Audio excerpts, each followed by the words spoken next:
ቤተክርስቲያን አንድምታ አባቶች ሊቃውንቶች በዚህ መልኩ ፈተውታል። ከዛ በኋላ ሃይማኖተ አበው ዘቄርሎስ ምዕራፍ 76 ቁጥር 21 ላይ ደግሞ ወከዐበ ይቤ ከምዘ ይቤ እግዚአብሔር ዘፈጠረን ያለ ዳግመኛም ያዕቆብን ወገን አንድ ለማድረግ እስራኤልንም ለማዳን አገልጋይ የሆነው ዘንድ በማህፀን ፈጠረኝ እግዚአብሔር እርሱም ይወደኛል አለ ብላ ኦርቶዶክስ ቤተክርስቲያን አንድምታ አስቀምጣለች። አንድምታውን የማታውቀው ከሆነ ጠይቄ ልምጣና የኢሳያስ 49:5 አንድምታ ተምሬ እመጣለሁ ብል። አንድምታና ገድል ግን የማትለይ ከሆነ ችግር ነው። አንድምታና ገድልን ለይቶ የራሱን ቤተ እምነት በስነስርዓት የማያውቅ ሰው ልወያይ ወይ ልመልስ ብሎ መምጣት ሼም ነው። እኔ ልንገርህ አንድ የብቻ ተረዳ ዘጋ ንገረኝሽ። ሃይማኖት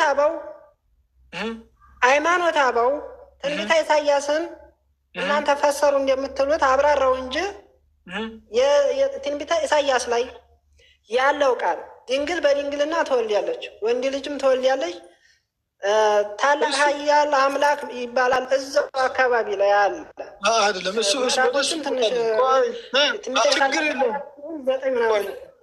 እሱ ደግሞ ገደል ይከታል። ኢሳያስ 7:8-9 ላይ ያለው ስለ ወጣቷ ሴት የሚያወራው ችግር የለም። አሁን ግን እያልኩ ያለሁት እዚህ ጋር መልስ። ሃይማኖት አበው ይህን ሲያብራራ ተሳስቷል ወይስ አልተሳስቷል? በማህፀን ኢየሱስ ክርስቶስም ሆነ ማንም ሰው ዞሮ የኦርቶዶክስ አስተምሮ ኢየሱስ ክርስቶስ ተፈጠረ ወይንም ብሎ የሚያምን አንድም አማኝ የለም። መጽሐፍ ቅዱስ የማህበረሰብ አንድም የለም። ማንም ሊቀበለውም አይችልም። ቆይ ቄርሎስ ዋሽቶ ነው ማለት ነው? ቄርሎስ ውሸታም ነው? ውሸታም አይደለም። ያስተረጓጎም ችግር ሊኖርና መጽሐፉን እንኳ አታውቀውም። ሀይለ መጽሐፉን ሄደህ ብትጠይቅ አይሻልም? እኔ ጠይቃለሁ፣ ግን በዚህ ማንንም ልታጭበረብር አትችልም። አይደለም ቆይ አስተምሮ እንደዚህ አንዴ ቆይ ምን ታደርጋለህ መሰለህ? ሂድና መጽሐፉን ይዘህ ጠይቅና ወይ ዲያቆንህን አምጣው፣ እዚህ ጋር ገዝ የሚያውቅ ዲያቆንህን አምጣውና እኔ ፊት ቁሞ ይሄ ነገር ውሸት ነው ብሎ መጽሐፍ ከፍቶ ይሞግተኝ። አንተ መጽሐፉን ስለማታውቀው ግን ምንም ማድረግ ስለማይቻል አላውቀውም ጠይቄ ልምጣ ብለህ መጠየቁ ማወቁ ችግር የለም። እንደዛ ብታደርግ ነው የሚሻለህ እንጂ ኦርቶዶክስ ቤተክርስቲያን ከመጽሐፍ ቅዱስ ውስጥ ለምን አትጠይቀኝም ነው እኔ እያልኩ ያለሁት። ከመጽሐፍ ቅዱስ እኛ የምንመራበት 81 አለ መጽሐፍ ቅዱስ እኮ መጽሐፍ እኮ ነው። ኢሳያስ ምዕራፍ 4 ቁጥር 5 ላይ አንድምታውን ክፈትልኝ። ክፈት አንድምታውን ክፈት። ጭጭ አንድምታውን ክፈት። የኢሳያስ 49 አንድምታ እኔ ስደት ዓለም ላይ ነው ያለሁት። እኔ መጽሐፍ ቅዱስ ሚዩት አድርገው። አንድ ዲያቆን ገብቶ ይሄ ለኢየሱስ አይደለም ብሎ ይሞግት። አንድምታ ከፍቶ አንድ ነው የምላችሁ። አንድ ዲያቆን ይግባ ዋዲሜት መል ፍጡር በእንተ ዘኮነ ስጋ የሚለውን ንብሎ ፍጡር እስመ ተወልደ በስጋ መብእሲት የሚለውን ኢየሱስ ክርስቶስ ፍጡር አይደለም ብሎ የሚሞግት ክርስቲያን ካለ በኦርቶዶክስ ቤተክርስቲያን ይግባ። አንድ ነው የምላችሁ። ወላሂ ለዓዚም ይግባ። አንድምታ ከፍቶ ይሞግታል። ና ችግር የለም። ና ግቡ። አንድ የሚተረጉም ካለ የለም። ጉራ አይደለም። ጉራ ሰው አንድ የእውቀት ነው። ለልዩ ፍጡር ወለልዩ ፈጣሪ ብላ የምታምን ኦርቶዶክስ ቤተክርስቲያን እሱ ፍጡር ነው እሱ ፈጣሪ ነው ትላለች። ፍጡር ታመልካላችሁ። አለቀ። ፍጡር ታመልካላችሁ። ፍጡር ይመለካል። ፍጡር አናመልክም። ክብር ይግባውና ለኢየሱስ ክርስቶስ ፈጣሪያችን ነው። ከሶስቱ አካል አንዱ ተገለጠ። ፍጡርኛ እናመልክ ፍጡር አናመልክም። ተረጋጉ። ሰከን በሉ። ምንድን ነው? ምኑ ናችሁ ነው? ሰከን አንተ እኮ ነህ አሁን እየጨስክ ያለሁ አንተ ነህ። እኛ ሰከን ብለን እያወራን አንዳችሁ ጋር አውሩ። ሀይል ሙይት አድርግ። በቃ አታውሪ። በቃ ልሽ ካልሆነ አስወርዳለሁ። ከማን ጋር? እሺ ሰላማዊ ችግር የለም። አንድ ሃይማኖት ማይሮ ከአንድ ሃይማኖት ትቀጥላላችሁ። ይቀጥል፣ ችግር የለም። ወይም ላቲ ወይም አንድ ሃይማኖት ከሁለት አንዳችሁ ሙይታንሱ አፈናቸው እኮ ይቅርታ። እሺ ግቡ። ላቲ አለ ወይም አንድ ሃይማኖት የላችሁም?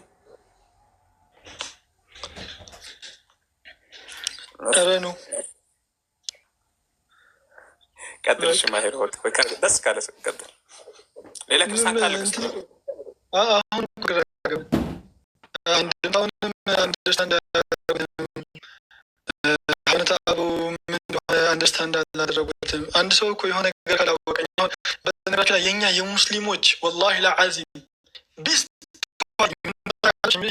እኔ እዚህ ወላሂ እዚህ ንጽር ላይ ያሉ ወንድሞች ሁሉም በጣም በቃ ቤስት ኳሊቲ የሙስሊሞች የማናውቀው ከሆነ አናውቅም። እስኪ እከሌ ወንድሜ መልስላቸው፣ እከሌ እስኪ አንተ ንገራቸው ወንድሜ እኔ አላውቀውም ወላሁ አዕለም ብለን ነው የምናልፈው። የማናውቀው ነገር ላይ አንዳፈርም፣ ድንበር አናልፍም። ወላሂ ለዓዚም ሐታ እንኳን የምናውቀው አንዴ ብቻ ቆይ ስማኝ። ኧረ ሚዩት አድርግልን አንዴ በፈጠረ ወይ አውርድ፣ ሚዩት አድርግ። የማናውቀው ነገር ተውትና የምናውቀው ነገር ሆኖ እንኳን ከኛ በላይ የሆነ ወንድማችን ካለ እሱ ይመልስ ነው የምንለው።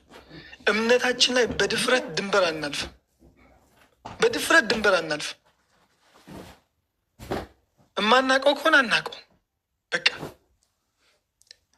አሁን የቄርሎስን መጽሐፍ አንድምታውን የማታውቀው ከሆነ ገድል ነው ብለህ ከምትሄድ እንደዚህ ነው እንዲ አንድምታው እስኪ ጠይቄ እመጣለሁ።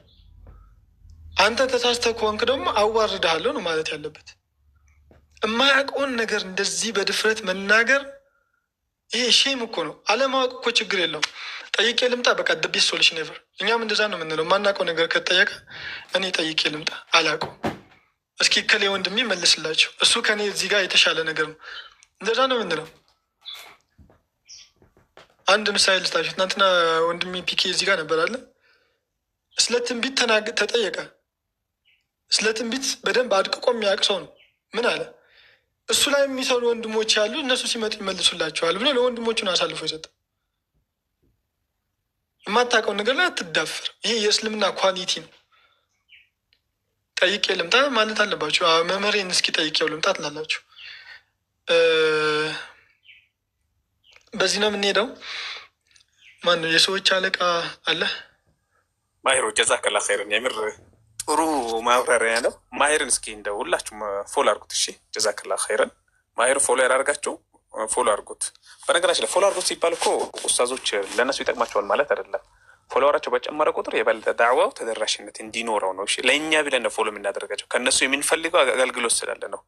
ከዛ ውጭ ግን ፎሎ ቢደረጉ ባይደረጉ ምንም የሚጠቅማቸው ነገር የለም። ሀቂቃ ጀዛኩሙላሁ ኸይረን። የሰው ኃይል ጨለማ ነው፣ ጨለማ ነው። ግን ያሰ ሙሉ በሙሉ አልገባም። ኔትወርክ መሰለኝ።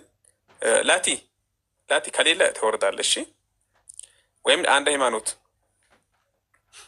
ሃይማኖት የሰዎች አለቃ። አረ ስም ጠሪ ያደረጉኝ እነዚህ ልጆች እያሰለ አሁን መጣ። የሰዎች አለቃ አቤት አቤትሽ ሰላም ብለናል። እንዴት ነህ? ሙስሊም ነህ? ሰላም ጤና ይስጥልን። አለን። አማን ነው? ክርስቲያን ነህ? ሙስሊም ነህ? ጥያቄ አለኝ።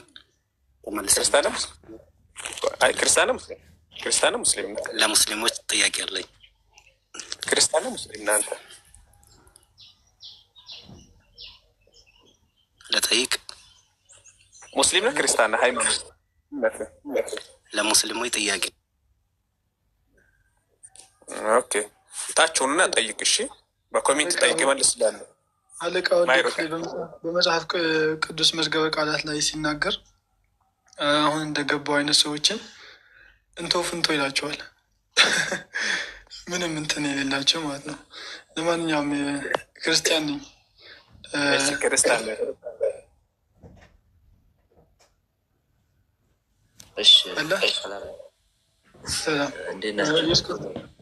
ኢየሱስ ክርስቶስ በመጽሐፍ ቅዱስ ላይ ኦርቶዶክስ ነው አይደል? አቤት መጠየቅ አይቻልም? መጀመሪያ እየጠየቀ ነው። ኦርቶዶክስ ነህ አይደለ? ኦርቶዶክስ ነኝ። ያው ኢየሱስ ክርስቶስ በኦርቶዶክስ አስተምሮ መሰረት ፍጡር ነው አይደለም? ፍጡር ይባላል አይባልም? ልጠይቅ ነው እና ያገባሁት የምትቀበሉ ከሆነ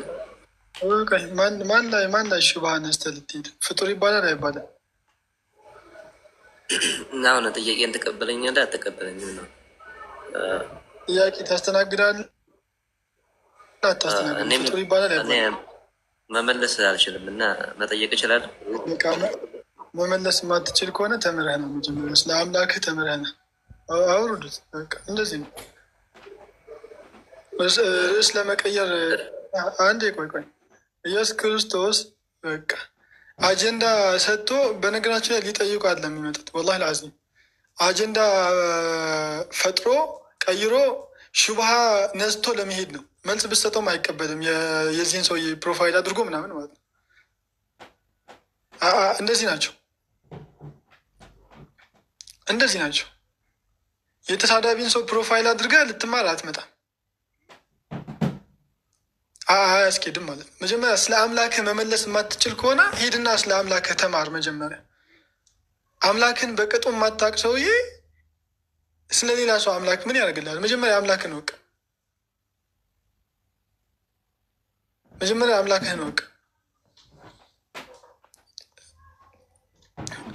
ምንድነው ኤሊ ብዘገይም ቤቷን ይዛ ነው አሉ። መጀመሪያ ቤትህን ያዝና ሌላ ሰው ቤት ገብተህ ጠይቅ። አንድ ሃይማኖት አለ።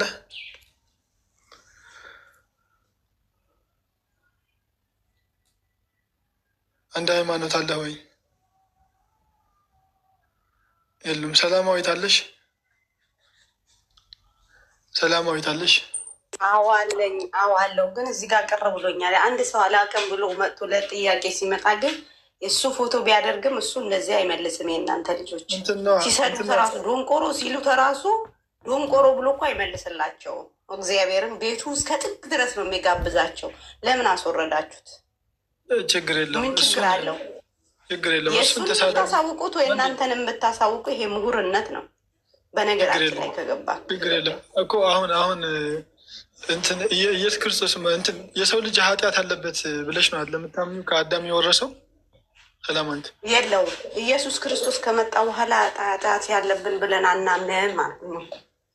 እሺ ማርያም ኢየሱስ ከመሰቀሉ በፊት ኢየሱስ ኃጢአት ነበረባት አይደል?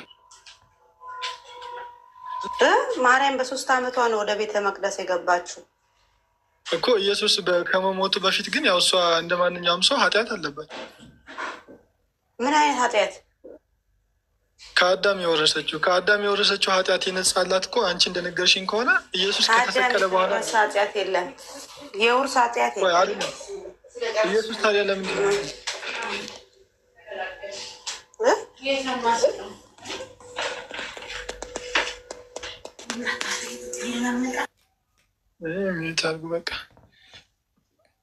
በቃ የማይፈታ እንትን